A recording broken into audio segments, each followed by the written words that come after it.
Hello, hello. Welcome to today's session of Selling the Couch. I hope you're doing well, having an awesome day. So, today's podcast session is all about branding, and we titled it From Therapist to Thought Leader: Personal Branding with Authenticity, Heart, and Grace. I wanted to actually create this podcast because I know when many of us hear the word branding or personal branding, it sends like shivers up our spines. And then we're also like, gross, I don't want to do all that. I'm joined today by Adrienne Wilkerson. Adrienne is a friend. She's the CEO of Beacon Media and Marketing, which is a marketing agency. They do a lot of their work with mental health clinics, mental health private practices. And so they're quite versed in working with therapists. And Adrienne and I connected at Mental Health Marketing Conference in Nashville last year, and we were part of a roundtable, and we just had a wonderful conversation around family and building sustainable businesses and all of these different things. And I recently had the opportunity to go on the Beacon Media podcast, where I talked a lot about, balancing ambition and becoming a dad and balancing fatherhood and career and all of these things. And we got to talking, and I mentioned to Adrienne, I think we should do this thing on personal branding. And so that's our conversation today. We're covering a number of different things. So the first question we start with is, for a therapist who has never thought of themselves as a brand, where do you even start? And how do you begin to clarify and communicate who you are and what you stand for without coming across as either icky or salesy? And then we dive into this thing around, so many clinicians are entering seasons of thought leadership. So they have a strong message to share. They've served clients well in the therapy room, and they've either developed frameworks or they've become known in a certain niche. And so they want to start writing books or speaking from the stage or launching a podcast or a course or something like that.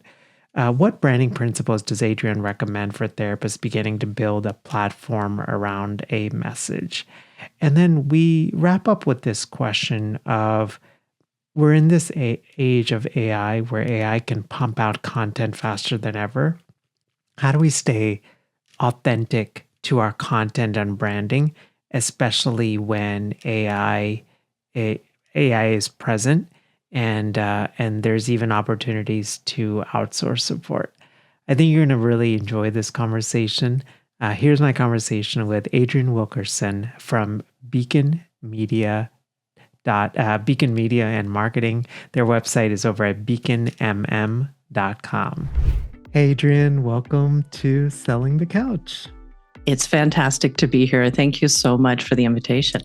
I'm excited for our conversation. But before even jumping into that, I'm so thankful for you. I'm thankful that Mental Health Marketing Conference connected us. We got to do a roundtable together, and we formed a really nice connection. And I'm just so thankful for you, and excited for our conversation today, because I think so many therapists hear this concept of personal branding, and I think intellectually, we know something that's important, especially in this sort of AI social media world, yet it feels something that's just almost so, and I think what we're talking about today will give some color to it, which is, how do you do that with authenticity, heart, and grace? And so thankful for you, grateful that we get to have a great conversation.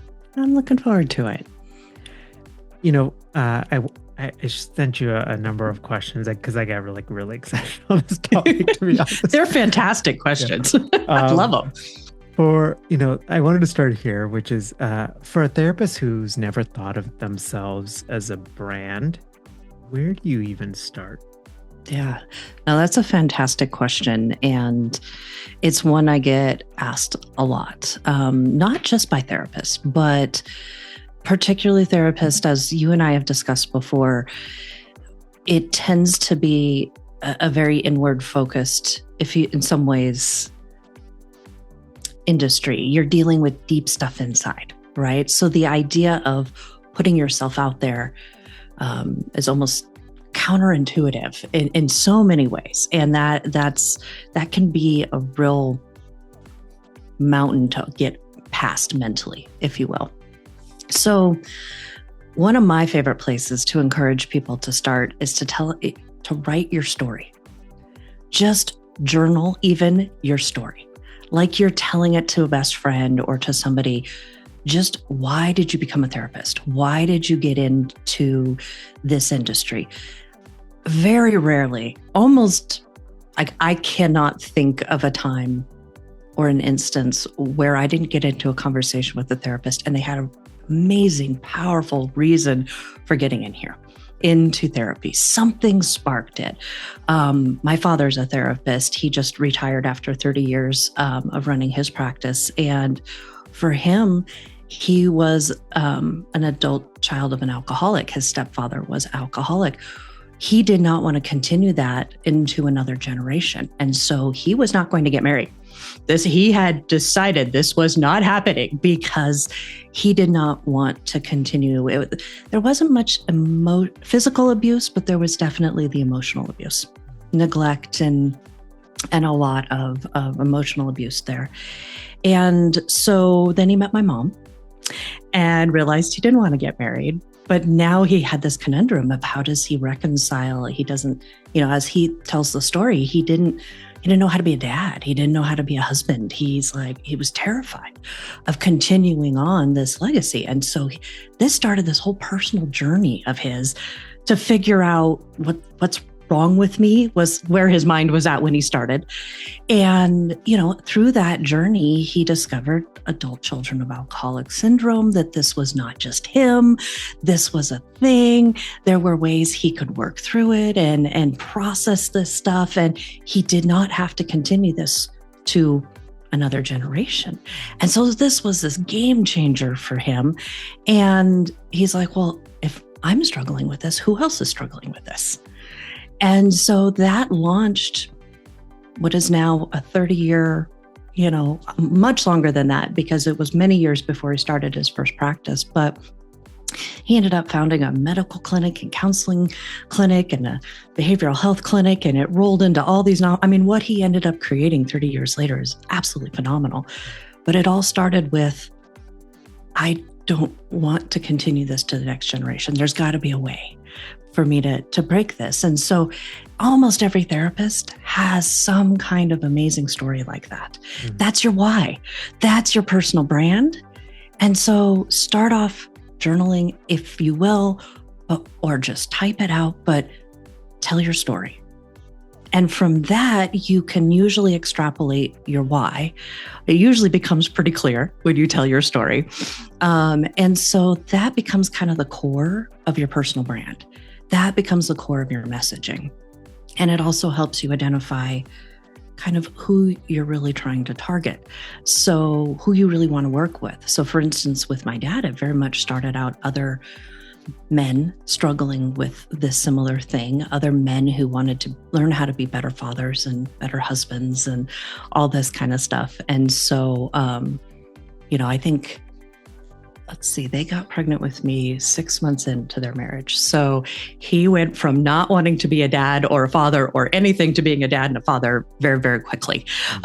So he had a lot of motivation to make this transition and to learn and to change, and then therefore to help other people. And so that story is the nugget, is the gold that then becomes the core of all of your marketing, because that's so pure and true. And that becomes your true north.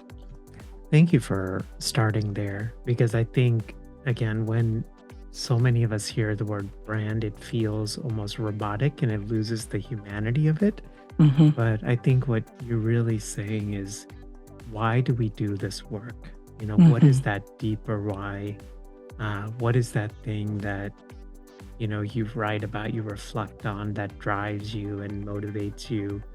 Mm-hmm. That's the brand. It's not, and I guess the nuance of this also is, what I was thinking was like a lot of times we equate the word brand to like tactics, right? That's a good distinction. Mm-hmm. Right. And I think then therapists hear tactics and they're like, that just sounds super robotic. Doesn't sound like me, you know, like Yeah. I don't want to be making TikToks, like, whatever. Right. Yeah. Yeah. Well, and, marketers we're a weird breed, and most people are not marketers, thank God. And so there's a very different personality, very different mindset that pulls in marketers versus therapists versus engineers versus doctors. There's always going to be some crossover, but yeah, I think therapists aren't alone in their kind of fear of putting themselves out there and coming across robotic or, in this AI age, very unauthentic. But I think I know there's some really amazing ways to do it with grace. And I know we're going to keep getting into that today. Yeah, absolutely. Well, so it brings me to my second question, which is, I think for many therapists, when they hear about building a personal brand or posting on social or whatever, there's this real fear that, I know myself and I know that I am authentic, but if I present it on an online kind of medium, it can come across as salesy or fake, right? Mm-hmm. So how do you begin to clarify and communicate who you are and what you stand for without feeling like you're being salesy or fake? I think, again, coming back to that story sort of could potentially write almost the script for everything you build your brand and your social media posts and whatnot around. And so to break it down into something really actionable, once you have your story and your why, why you're doing this, what gets you up every day, you almost have that mental picture of that client that you, at your heart, these are the ones you want to work with, and for some that's, people with autism, for some that's multiple, or bipolar or whatever the piece is. Usually it's tied into your story very often. Sometimes it branches out from there and grows as you grow as a therapist. But once you kind of, your why, you know your story, who it is that you want to reach, you've got essentially all the building blocks there, which feels weird, or sounds weird maybe, but you essentially have the building blocks of a marketing plan when you know those. Like that's typically what we go through with every client. We help them figure out their why and, their core piece and their story and their target audience. So the next step is to figure out where those people that you really want to connect with, what platforms they're engaging on. Because this is really not about, it is about you as a therapist because you're putting yourself out there, but it's really about the people you're trying to connect with. And when you keep the people that you're trying to connect with at the forefront of your mind, when you're generating your content and you're communicating, I believe that is the best defense against getting salesy. Because think about, like, if you were my target audience, I'm picturing you in my head. How would I talk to you? How would I communicate to you authentically? If we got to sat down, like we got to connect at Mental Health Marketing Conference, we had a real connection. That's what you're trying to achieve on social, is that real connection, especially if your target audience is predominantly on social and that's where they're connecting, they're going to be looking for a connection there. And social really is all about building connections. For some of our generations, it feels the farthest thing from a genuine connection. But again, depending on your target audience, that is where they're looking for connection. So you have a huge opportunity to be there, be present in that space and offer your authentic self, knowing that there are people that are looking truly for connection. And they're going to find a lot of fake connection out there. But if you're the real connection, that's typically going to really resonate with them when they run across it. So it's going to feel like crickets at first. You're going to put a lot of content out there and you're going to feel like nobody cares and nobody's seeing it, and keep going. There's a certain tipping point that you're going to hit, and that's a little different for everybody, for everybody's audience. But you want to think about how you would have a conversation with that person you're wanting to connect with. And that's the tone that you want to talk in. So think of social media as little snippets of that conversation. It's not the whole conversation, but it's a glimpse into that conversation you might sit down and have with somebody. And so you're just wanting to put those snippets out there, if you will, to connect with people. And that's the hard thing, I think, oftentimes about social, is it is just a moment glimpse. LinkedIn, you can put a lot more robust content out there. You can put videos out there, but even videos, unless it's on YouTube, people aren't going to watch more than 15 to 30 seconds. So I feel like people get intimidated by content, thinking they have to overproduce it, thinking it has to be perfect. People aren't looking for perfect. Perfect comes across as fake now. Yeah, especially now with AI. Yeah. And so there's a certain allowance for even minor typos and a few ums and ahs in your video, because that's real. That's authentic. It's not, again, overproduced. And we tell people this a lot, like, grab your cell phone, hold it steady, have some good lighting, and just share your heart for 30 seconds. That is so powerful online in the midst of all the fakeness and all the noise.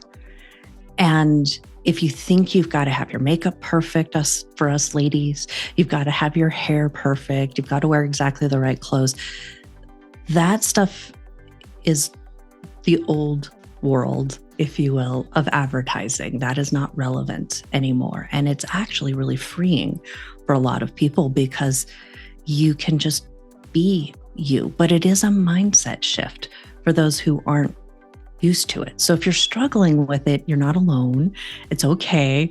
Push through, because it feels weird to broadcast a moment in your life, kind of a thing. I know when I first started, and I still struggle with this, there would be times I'm like, oh, I should have recorded that. That would have been great. But it's like the moment passes and I'm like, oh, dang it. Okay.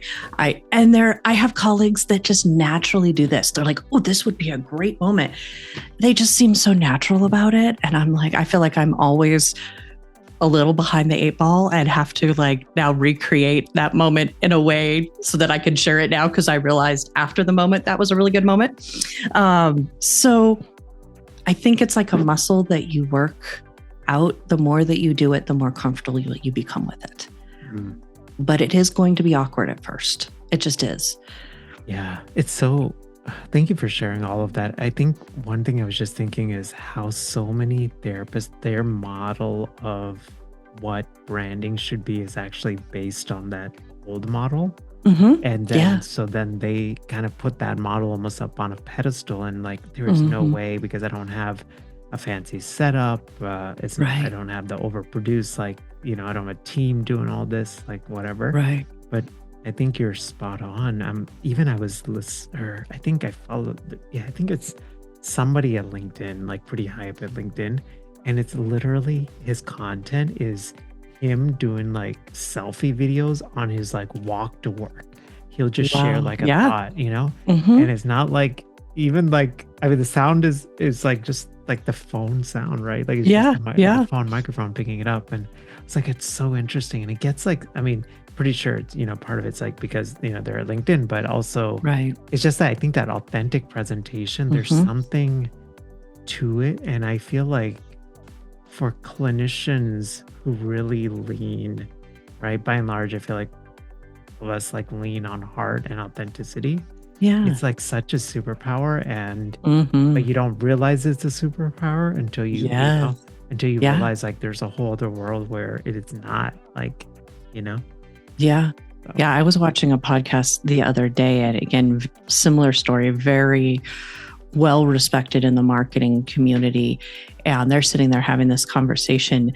And all of a sudden you can hear dogs barking in the background and some kid yelling at the dogs. Mm-hmm. And it was enough that you could hear it, but not enough to be like, it didn't overshadow the actual conversation. But it was definitely there in the background, and neither one of them reacted. They just kind of kept going. And I had a moment of like, that's real. Like I got 2 dogs that love to be part of whatever conversation if they can, and it was just like, okay, he's at his house. This is real. He's a real person. This is not a studio somewhere, because you couldn't hardly tell. He'd had his place set up really nice. And instantly it made him more approachable and more authentic. Yeah. And yeah. It is so fascinating, right? Like we think like it's these fancy setups and we forget that it's the heart and intention and authenticity that really connects people. I mean, even just an example of this, I know you and I, like, we've been writing and sharing much more on LinkedIn. Yeah. And what I have noticed in me is I can totally tell the people that are just using these sort of like copywriting frameworks, or they're like heavy like scripting, but it lacks depth. And I just kept thinking to myself, I wonder, like, and there are a lot of times there are these bigger accounts, right? And so it's like, I wonder how many of these people are actually engaging with the content because they like the content versus, like, especially on LinkedIn, right? They're engaging with the content, so their comment gets in front of others. Right. And so they're playing the algorithm. Right. Yeah. So that was like one thought. And then I think the deeper thought that I had was, would I actually like do business with these people? Because I feel like I don't know them as people.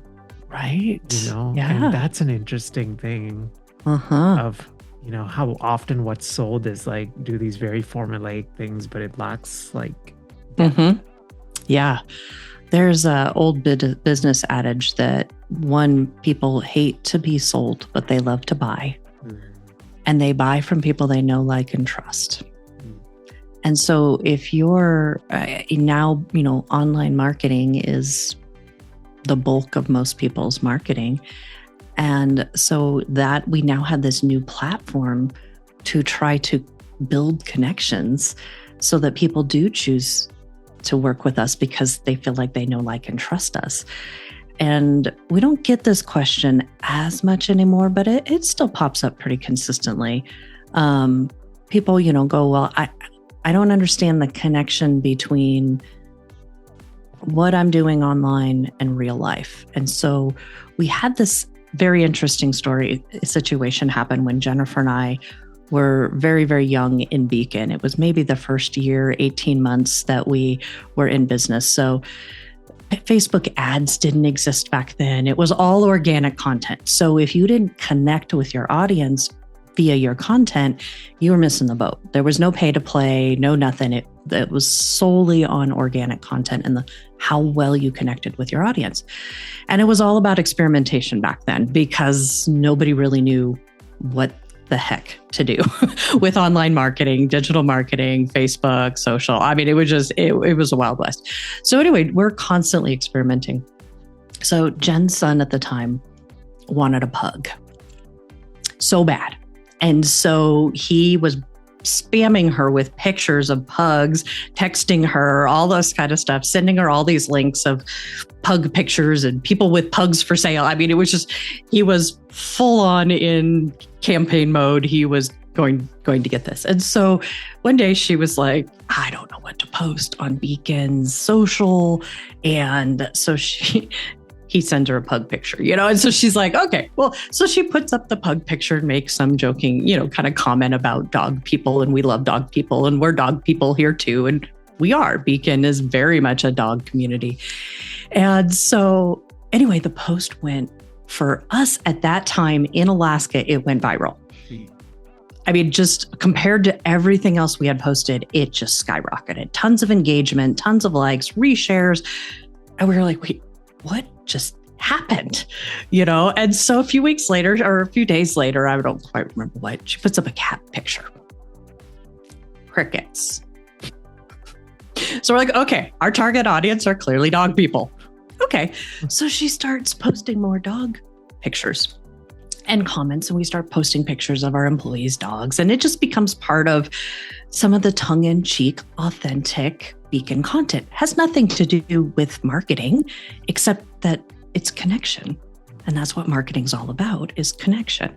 So about 2 months later, this is just normal for us now, like whatever. We end up at some business event and we're in the networking phase. And this lady comes up to us and she is so excited. We've never met this woman before.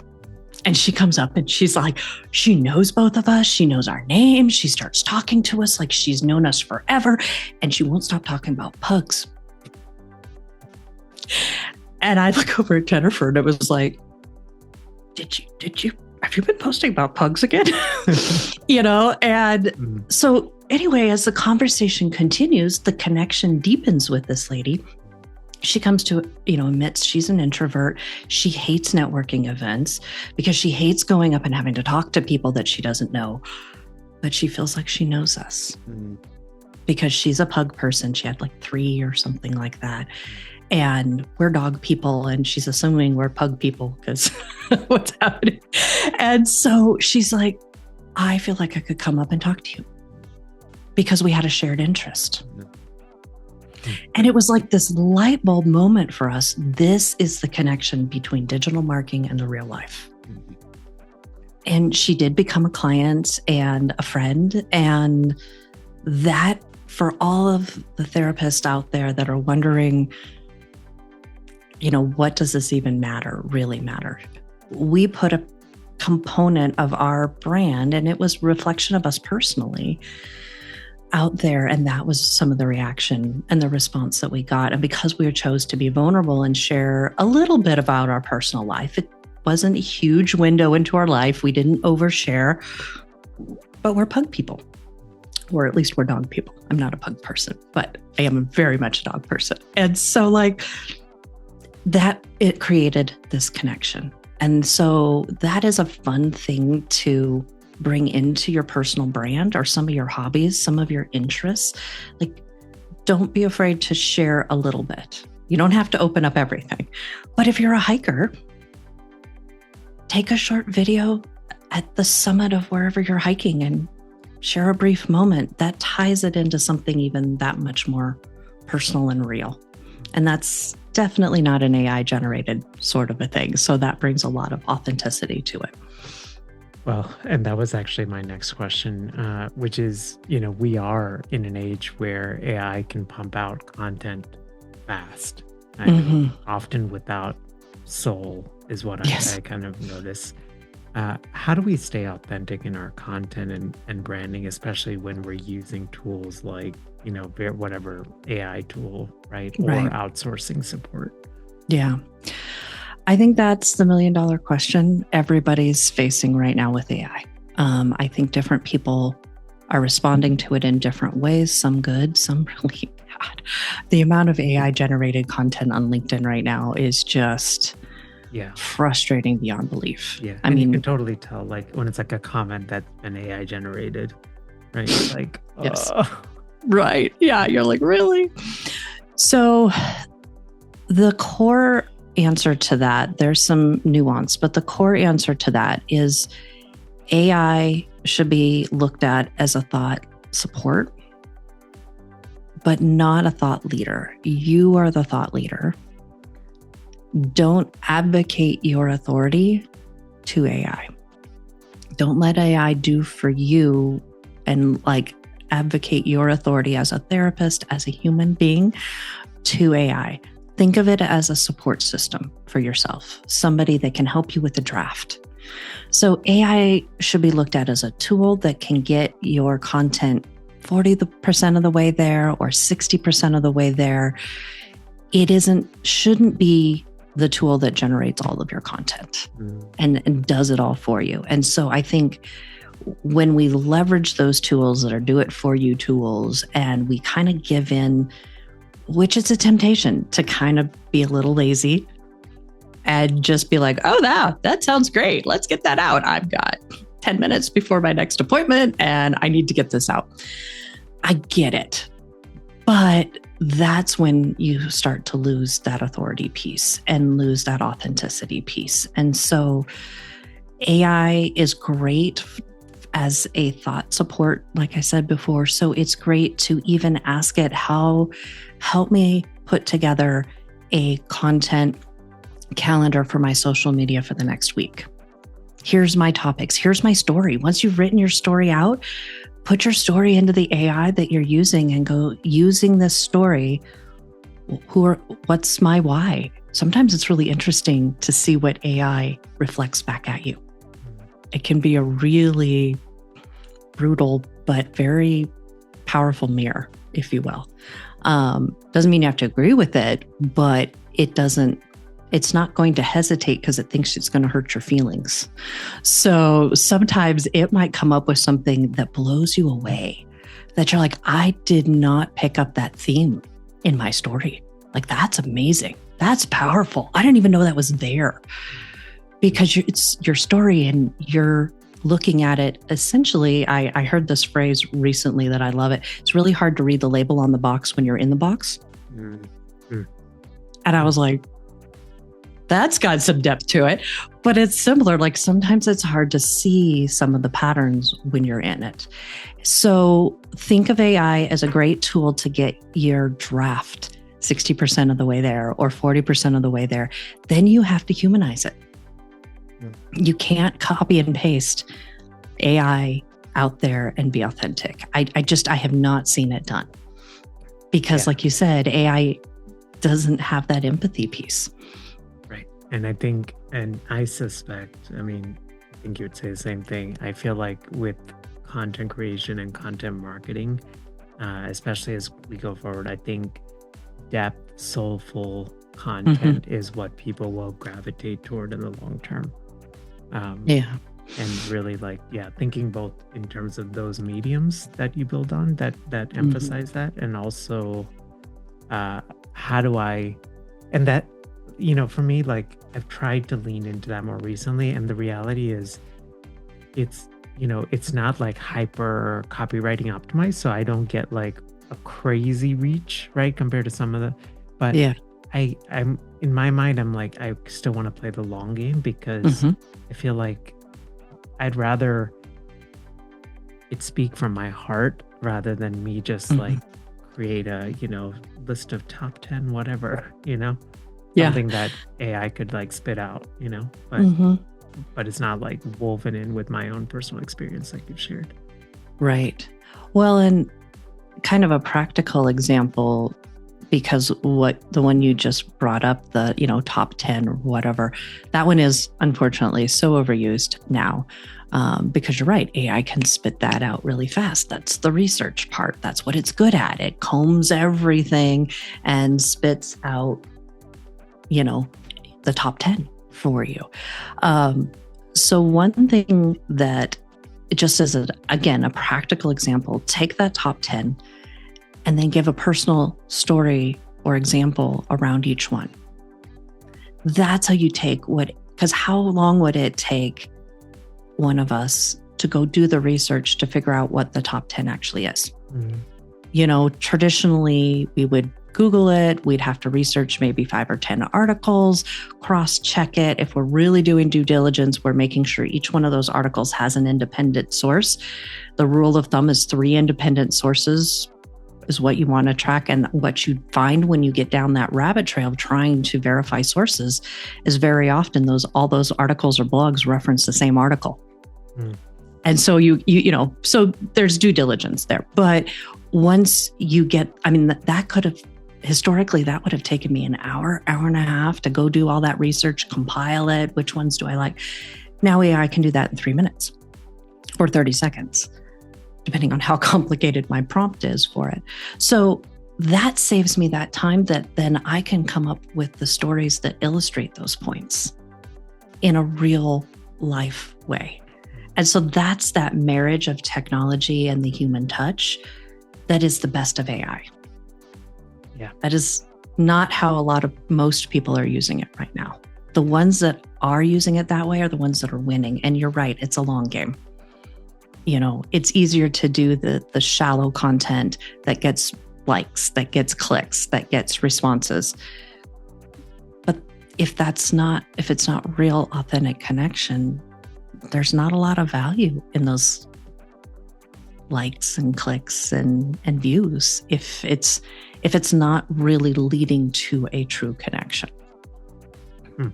I love the fact that you use the word connection over and over again, because I think that it's so easy to lose that, especially when you're on any one of these platforms where the emphasis is often on trying to keep up with others or grow a follow, like a quote unquote following or any of these things, right? It's really easy to lose heart. Very true. Of that. I think so I have about like 2 questions for you, but Sure. I think so. One is, some of our listeners are exploring thought leadership, right? So maybe they're dreaming about writing a book, launching a podcast, speaking from the stage, launching a course, whatever it is. What branding principles do you recommend for therapists beginning to build a platform around the message? Because this is something I noticed that in that transition into thought leadership, many of them don't actually have social media platforms, but they see the wisdom of it, right? Right. Yeah. I think a lot of the similar principles apply. I think, again, going back to your why are you wanting to write the book? What is the message you're trying to get out there? And why do you feel like that message needs to be heard? That should become the core of your personal brand around that thought leadership. And like you said, usually it's a podcast now or a book, and that's often a springboard into speaking engagements or teaching engagements or something of that nature. I think for people that are wanting to go that direction, one of the hardest things is you have to be more vulnerable and you have to be out there more to make that leap. And I think it's hard for people to count that cost when they're thinking about that, because the pressure to create more consistent content and to be out there more. I think you have to ramp it up if you're going to make your living, at least in part, from social media, from online. And so there's a cost there that's not necessarily a bad thing, but I think it is a different level than if you're marketing for your practice, let's say. There's usually a lot more demand to be consistent, to be online more, to be responding to comments that people are making on your material. If people are asking you, where to find your book, because they missed the fact that the link was in the comments. There's just more engagement that's required to do that well. And that is making that transition. It is a transition. There is next level that you need to do. But again, I think it all goes back to and starts with your why. Why are you wanting to do this? And from there, you can actually build out your marketing presence. If you've already kind of built out your plan for yourself as a private brand, if you will, private practice brand or whatnot, this will be an extension of that in some ways, because more than likely you're writing the book to connect or doing the podcast to connect with a similar audience. Not always, but more often than not. So this is building on that. So don't throw out the building blocks you already have, if that is the case. Once you kind of go through the process again of why am I writing this book? Why am I doing this podcast? Why do I want to be a thought leader? Then again, that helps give you your framework, and should tie probably back into the why that you got into this in the first place. Sometimes it might be a piece that you didn't even know you had, kind of a thing. You never in your wildest dreams thought about being a thought leader and speaking. But as you became a therapist, as you got deeper into it, this need emerged. So what was that? What was that journey that you went on? Because again, that's that authenticity. The world with social media, with online marketing, just online period, is a busy, noisy, crowded place. Yep. And for you to stand out, you've got to be authentic. Yeah, really well said. Adrienne, maybe we'll stop there because I feel like Uh, but this has just been wonderful. I think one of the biggest things I'm just taking away is like how much authenticity and the bigger why, those are just seem like timeless principles, right? Hmm.